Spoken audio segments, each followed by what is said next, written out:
Hello students, welcome to our channel biology classes. आज हम पढ़ेंगे सेल ऑर्गेनेल्स या कोशिकांग। हम जानते हैं कि कोशिका के अंदर साइटोप्लाज्म यानी कोशिकांग पाए जाते हैं और ये कोशिकांग उपापचय रूप से सक्रिय होते हैं। ये कोशिकांग अनेक प्रकार के हो सकते हैं, जैसे कि धुरी झिल्ली से आबद्ध या एकल झिल्ली से आबद्ध या चिलिका विहीन। तो आज हम पढ़ते हैं धुरी झिल्ली से आबद्ध या double membrane bound cell organelles, जिसके अंदर आता है माइटोकॉन्ड्रिया और प्लास्टिड। तो आज हम पढ़ेंगे माइटोकॉन्ड्रिया के बारे में। माइटोकॉन्ड्रिया का शाब्दिक अर्थ देखते हैं पहले।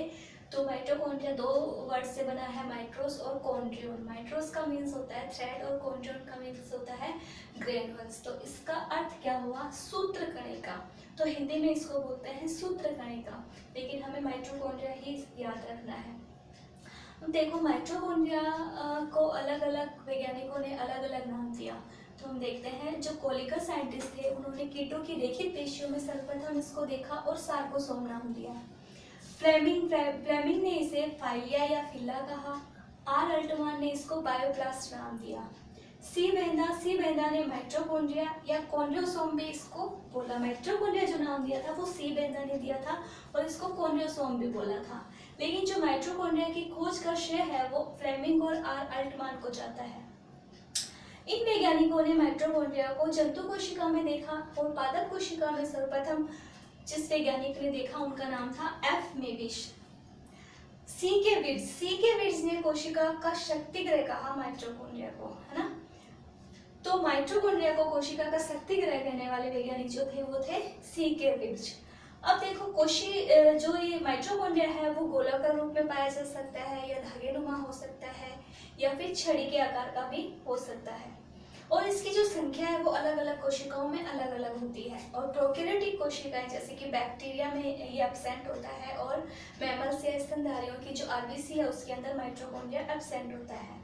तो हम आगे पढ़ेंगे कि जो माइटोकॉन्ड्रिया होता है वो श्वसन के लिए उत्तरदायी होता है। तो अब आरबीसी में तो माइटोकॉन्ड्रिया होता नहीं है, तो आरबीसी में श्वसन कैसे होगा? तो माइटोकॉन्ड्रिया के एब्सेंस में आरबीसी के अंदर क्या होता है? अवायवीय श्वसन होता है। और प्रोकैरियोटिक कोशिका जैसे बैक्टीरिया है, बैक्टीरिया की झिल्ली में अनेक फोल्ड्स पाए जाते हैं, वलन पाए जाते हैं और इन वलन में श्वसन के लिए उत्तरदायी एंजाइम्स पाए जाते हैं और इन वलनों को बोलते हैं मेसोसोम्स। अब देखो, माइटोकॉन्ड्रिया की संख्या जो है वो सेल्स के अंदर 50 से 5000 तक हो सकती है।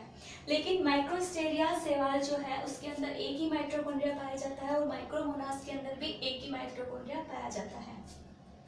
और बाकी कुछ ऐसी कोशिकीय जीव होते हैं जिसके अंदर 5 लाख तक माइटोकॉन्ड्रिया पाए जा सकते हैं।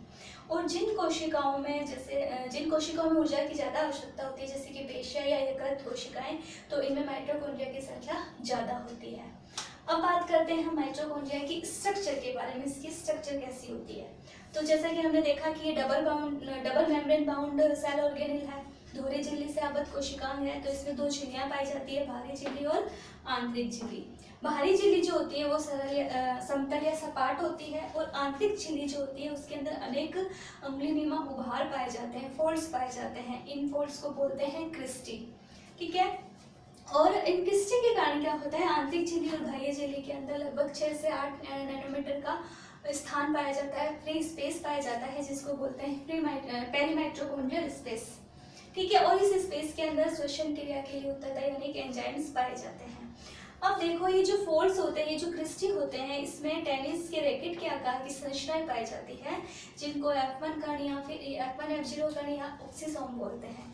इन ऑक्सीसोम्स में क्या होता है? एटीपी सिंथेटेज एंजाइम पाया जाता है जो कि ऑक्सीकरण फॉस्फोरिलीकरण के लिए जिम्मेदार होता है।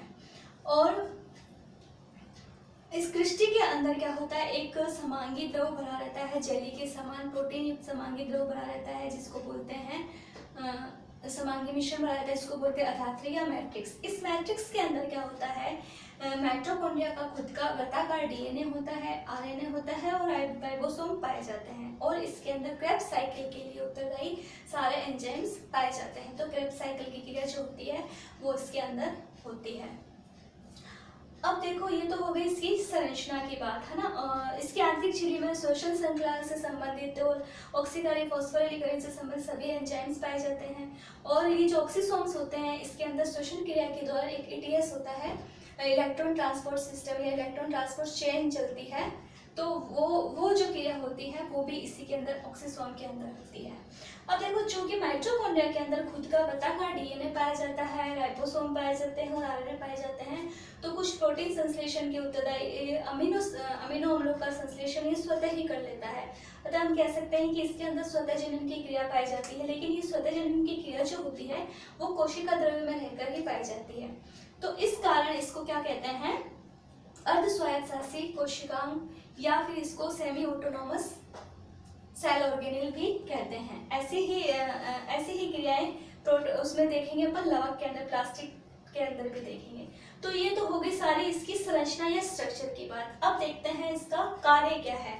इसका कार्य क्या होता है, जैसा कि हमने बताया कि इसको कोशिका का शक्ति के बीच में बोला था, कोशिका का शक्ति गृह यानी power house of a cell. Power house of a cell इसको क्यों बोलते हैं, क्योंकि श्वसन क्रिया के दौरान जो ऊर्जा मुक्त होती है वो इसके अंदर एटीपी के रूप में संचित रहती है।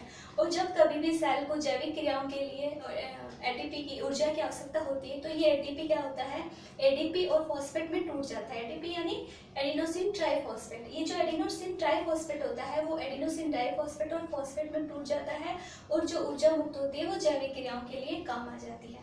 इसके अलावा अपन ने पढ़ा था कि जो ऑक्सीसोम है उसके अंदर ऑक्सीकारी फॉस्फोरिलीकरण की क्रिया होती है।